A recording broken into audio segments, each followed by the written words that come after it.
And how about nutrition? Since training hasn't changed too much, I would say, there's a couple of things, but is your approach to nutrition similar? Nutrition is, so I'd say probably when I really kind of got my name out there on social media, nutrition was something I'd go really hard on if it fits your macros. And I'd go really hard on probably not playing all your cards at once in a calorie deficit, like chipping away, chipping away, chipping away, chipping away. Work your way down slowly. When you plateau, decrease slightly. When you work your way down a bit more, plateau, decrease slightly. And I'd say, again, there's nuance to it, but for myself, for example, and you learn a lot coaching a lot of people and also yourself. And for me, I've gone through lots of phases, in myself. And right now, like, for example, I lost, 13 kilos or something recently, and I've done no kind of even fits your macros approach at all, right? It's just been as strict as possible. And does that mean I don't believe in it if it fits your macros? No, it just means that for me right now, I'm different to who I was in, say, 2017, 2018. During COVID, I got super depressed during our lockdowns. And for the first time ever in my life, I developed binge eating. And I never had that problem before. Once I developed the binge eating kind of phase, or it hasn't kind of gone away. And so I went from being a person who could, have a donut and stop and make it fit into my macros easily and just stop, to if I have something lately, the last few years, it kind of opens up that I want more and more and more. And I don't feel satiated and it's just crave it. It's kind of like an alcohol. You give them a bit. And so this is where, again, coaching to the individual is important, because for myself, I coach myself at the moment differently because I've gone really, really strict. And one of the reasons I did that is because I really want to retrain basically like my brain chemistry to enjoying taste of more traditional kind of micronutrient dense foods. When you've just had years of eating shit, your body's just so used to eating, super, super, delicious foods and all this stuff. I wanted to, enjoy, when you have fruit, it just felt like nothing. Now when I have fruit, I have berries all the time, bananas. It tastes amazing. Amazing. Yeah. It's absolutely amazing. And I just had for breakfast before this oats with berries and banana and stuff like that. And it tastes 100 times better than what it did 6 months ago when you're just always having the stuff. And by doing that and not having other stuff, even though, yes, I think it's good to have balance, for someone like myself who struggled a lot with binge eating, it's been really useful for me being that way, because it's kind of retrained myself to enjoy, not just, all right, you have to eat healthy because you want to be healthy, but actually enjoying the process to make it more sustainable, not just going, eat this to be less fat. It's like, eat this because, yes, it tastes, I enjoy the benefits of it in a multifaceted way. So that's for something I've changed just within myself. And I think, again, like I think we chatted about it before we started the podcast, was by also with a really, really, really flexible approach to nutrition, I just found you're making endless decisions over the day. You have to make a decision. What does this fit? And trying to play Tetris with your macros constantly. And it just gave me another complexity to stress about and worry about. Whereas going less flexible, like I still rotate probably between 10, 12, 13 different kind of foods in the day or in the week or whatever. But by going less broad with my flexibility, it's allowed me to think less and make faster decisions, more intelligent decisions. And yeah, so that's kind of worked for me. And probably the other big one, as I said, was I've become more of a proponent of a bit more aggressive deficits these days. And I remember when you hear aggressive deficits, 7, 8, 9 years ago, it's like, oh, that's Muscle going to loss. muscle loss, going to crash your metabolism. Probably the biggest thing, man, I'd say is, again, it depends, horses for courses. It's a saying my dad used to always say. It depends on many variables, and the way, people used to say, well, aggressive deficits lead to negative metabolic adaptations coming quicker, right? It's like, all right, you your metabolism slows down more quickly, and you're more likely to binge, or you're more likely to feel worse more quickly, and not as sustainable and all that stuff. It's like, well, yes, because you get the result quicker. So here's the thing, right? And this is something I just like to explain to people.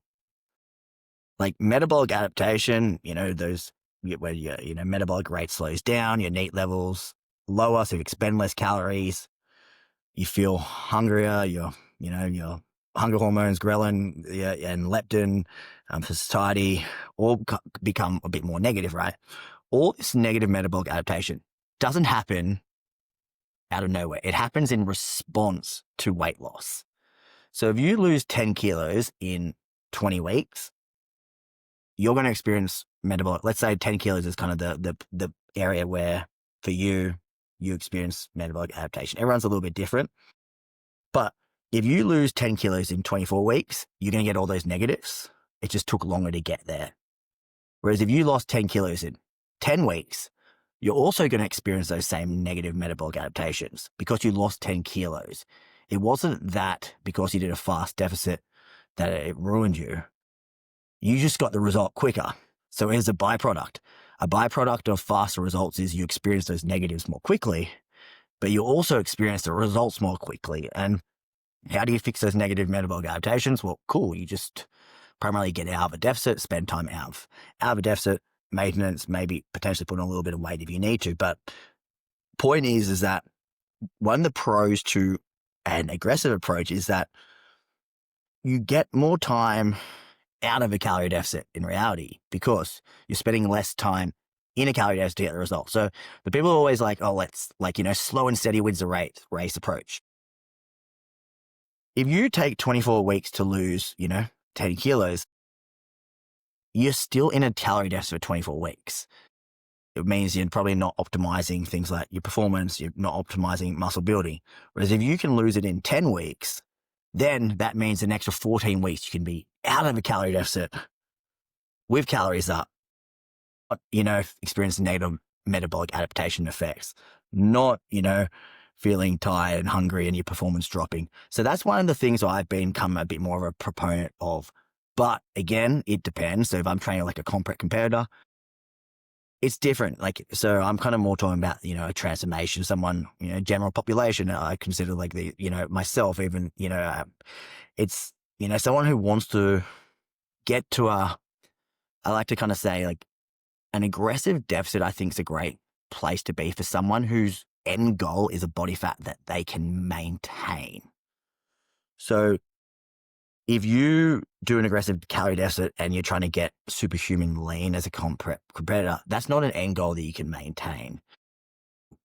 Getting super, super, super, super lean, yes, there's more negatives associated. But if you're just an everyday person trying to lose 10 kilos and you're 30% body fat, you losing that weight really quickly, plus obviously resistance training, eating protein, eating fiber, doing it in a balanced way and manageable way, which doesn't ruin your life, etc. I feel like that's probably going to be more of a positive because then you can get out of it quickly. Again, I forget where I saw it. Again, there's research kind of showing that people who have really high body fat actually stuck to, or I think got better results over a long period of time than people who did a really slow concerted deficit. And the reason for this was nothing physiologically. The reason was, and this is, I actually used to talk about this in my Gen Pop course that's back in 2018, was that people, this actually supports what I said, it makes me sound smart, but the reason why the people who did the aggressive approaches actually got better results in the end was because the fast results at the start created mental buy-in. It made them go, wow, I can fucking do this. I can lose weight. It's possible.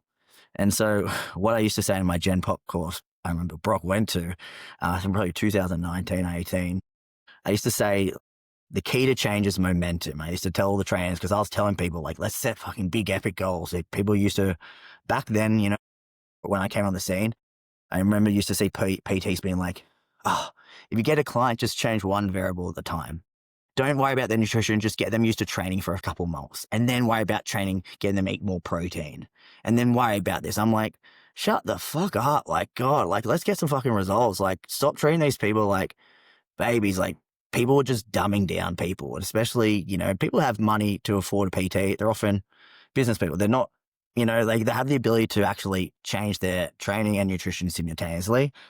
And the big thing I found was, because people were like, well, how are you getting these epic results? Was that those first 2 weeks I found was what set up success. So if you get that first 2 weeks right, where you just get the base right, you get them tracking calories, they're hitting their macros, they're doing the little things well. After 2 weeks, they get a low momentum. Yes, some of it will be water weight and stuff like that, but it still says to them, holy shit, I actually got progress in the first 2 weeks. The last year I haven't been able to lose weight. The first 2 weeks I was able to make these great changes. They go, holy shit, Brock, you know what you're doing. I'm going to keep following the plan. Brock, you know how I can get great results. I believe in you now. And then in turn, they go, you know what? I believe in myself.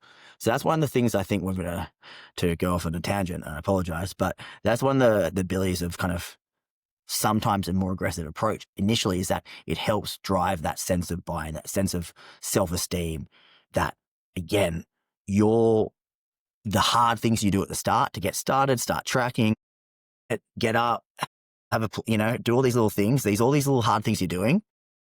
If you do a bit more aggressive at the start, you're then in turn getting faster validation to doing those little hard things, which says these hard things are for a reason and these hard things will yield a return on that investment. So that's why, again, I'm been a bit more of a fan of the aggressive approach, especially for more general population people lately.